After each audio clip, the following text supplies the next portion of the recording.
para tamu kakung miwah putri ingkang minengku ing pakurmatan.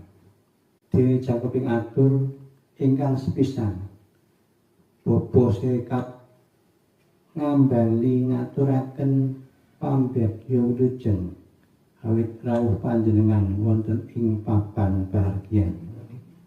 Menggah rawuh panjenengan sinartan atur panuwun ingkang tanpa pepindhan. Awit panjenengan sampun kersa maronaken rawuh ing papan bahagian bebasan kajurukan Lukasari saha karoban seganten madu. Munggah wigatosen gati panjenengan dipun atur rawuh ing papan bahagian menika.